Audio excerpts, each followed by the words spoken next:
Salut, mardi 26 mars 2024. Du coup, on va parler un petit peu de Lula. Lula.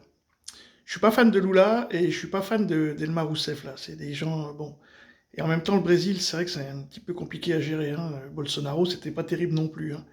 Mais justement, c'est tellement compliqué ce Brésil que donc, je suis pas fan de Lula et je suis pas fan de la rouquine. Rouquine hystérique, là. Et oui, rouquine hystérique, hein, de la tribu. Et franchement, bon, c'est pas terrible. Mais elle fait le sujet qui m'intéresse, en tout cas, moi qui m'intéresse.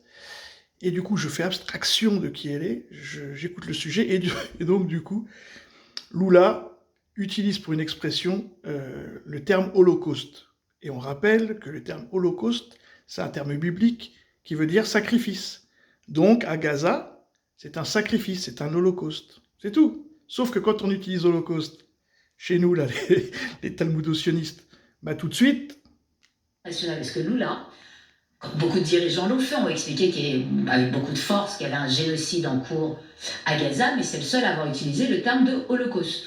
Donc, en utilisant le terme de c'est une holocauste qui est en train de se passer à Gaza, qu'est-ce qu'il a fait? Il a provoqué mais la colère et l'indignation des 40 millions de Brésiliens évangélistes qui, comme les évangélistes américains, soutiennent Mordicus Israël et qui, les deux élections précédentes, ont voté en masse pour Bolsonaro. Donc c'est ballot comme réconciliation nationale de faire ça et de Là aussi, c'est un moyen de contrebalancer peut-être ces propos. Rien ne fonctionne. Mais non, mais il n'y a aucune cohérence. Et c'est bien le problème parce que vous allez me dire, regardez l'Amazonie. D'ailleurs, Emmanuel Macron va être certainement le premier à le féliciter pour ce qui se passe en Amazonie. La déforestation a chuté de 31%.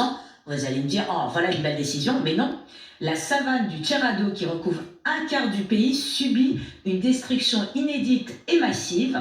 Et le Congrès vient de voter une loi de dérégulation de la protection de la Mata Atlantica, la forêt atlantique, qui est une forêt tropicale des côtes brésiliennes extrêmement fragile et qui est en train d'être déboisée à tout va 24 heures sur 24. bah, ça c'est le projet de Bill Gates qui veut couper les arbres pour, bon. Mais nous en France, on avait aussi le projet 1 milliard d'arbres, vous vous souvenez?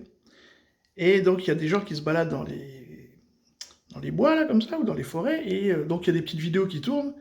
Et un jour, c'est Office national de la forêt, le mec, il a le drapeau, tout ça, quoi. Et le mec, il lui demande ce que vous faites, planter des arbres. Il dit oui, on plante les arbres des 1 million d'arbres. Les 1 milliard d'arbres. C'est le plan Macron. Et du coup, ils expliquaient qu'en fait, la France, ce qu'elle fait, c'est qu'elle coupe des forêts. Elle rase des forêts de 200 mètres par 200 mètres. Elle plante des arbres. Ça fait des arbres plantés.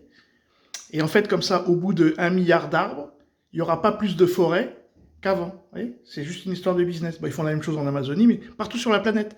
Parce que le plan de Bill Gates, c'est réduire le CO2. Les arbres fabriquant du CO2, on détruit les arbres, comme ça il y a moins de CO2. On est chez les fous, hein.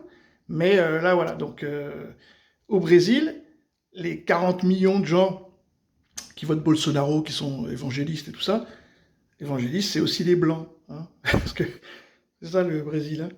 Donc, du coup, voilà. Hein. Tout va pour le mieux dans le meilleur des mondes. Aimons-nous les uns les autres. Salut!